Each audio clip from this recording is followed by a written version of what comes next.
ചിലതെല്ലാം നിങ്ങളുടെ ഉള്ളിലെ ആ ചെറിയ കുട്ടിയുടെ സ്നേഹപരീക്ഷണങ്ങളാണ്. റിലേഷൻഷിപ്പിന്റെ ചില പാറ്റേണുകൾ ശ്രദ്ധിച്ചാൽ അറിയാം, ഇന്നർ ചൈൽഡിന് കുറച്ചധികം നീഡ് ഉണ്ട്, കുറച്ചധികം വോണ്ട് ഉണ്ട് എന്ന്. ആദ്യത്തേത് ഒരുപാട് സ്നേഹം വാരിക്കോരി തരുന്ന ചിലരെ നമ്മൾ കണ്ടിട്ടുണ്ടാകും. എന്നാൽ റിസീവർ എന്നുള്ള സൈഡിൽ അതൊന്നും ബാലൻസ്ഡ് ആകുന്നതേയില്ല. രണ്ടാമത്തേത് അവര് ബന്ധങ്ങളിൽ നിന്നൊക്കെ വിഡ്രോ ചെയ്ത് നിന്നുകൊണ്ട് സ്നേഹത്തെ കിട്ടുവോ അല്ലെങ്കിൽ അവർ നമ്മളെ തേടി വരുവോ തുടങ്ങിയ പരീക്ഷണങ്ങൾ നടത്താൻ ആഗ്രഹിക്കും. ചിലരെന്താ, ക്ലോസ് ആയിട്ടിരിക്കാൻ ആഗ്രഹമുണ്ട്, ക്ലോസ്നെസ് വേണം, പക്ഷെ അങ്ങനെ എന്തെങ്കിലും കണ്ടു കഴിഞ്ഞാൽ പുള്ളിങ് അവേ എന്ന് പറയുന്ന രീതിയിൽ ഒഴിഞ്ഞു മാറാനായിട്ട് ശ്രമിക്കും. മറ്റു ചിലര് ഹാർഡ് ആയിട്ടുള്ള കോൺവെർസേഷൻസ് അവോയ്ഡ് ചെയ്യും.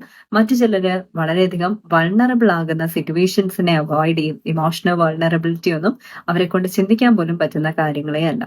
ഇതെല്ലാം നമ്മുടെ ഉള്ളിലെ വേദനിക്കപ്പെട്ട ആ ചെറിയ കുട്ടിയുടെ പെരുമാറ്റമാണ്. റിലേഷൻഷിപ്പിൽ നമ്മൾ അഡൾട്ടായി ഇനിയും മാറാനുണ്ട് എന്നതിന്റെ ഓർമ്മപ്പെടുത്തലുകളാണ് ഇത്തരം റിലേഷൻഷിപ്പ് പാറ്റേണുകൾ. നമ്മൾ തിരിച്ചറിയേണ്ടതും ആ രീതിയിൽ തന്നെയാണ്. നമ്മുടെ പാർട്ട്ണറിൽ ഒരു ഇന്നർ ചൈൽഡ് ബോണ്ട് ഉണ്ട്. ആ ഒരു പാറ്റേണിന് നമുക്ക് കറക്റ്റ് ചെയ്ത് കൊടുത്തു കഴിഞ്ഞാൽ തീർച്ചയായിട്ടും ആ റിലേഷൻഷിപ്പിന് ഒരു പോസിറ്റീവ് ആയിട്ടുള്ള ട്രാൻസ്ഫോർമേഷൻ സാധ്യമാണ് എന്നുള്ള തരത്തിൽ ചിന്തിക്കാൻ കഴിയണം, എന്നുള്ള തരത്തിൽ ശ്രമിക്കാനും കഴിയണം. You deserve a positive life. Let's transfer to inspire.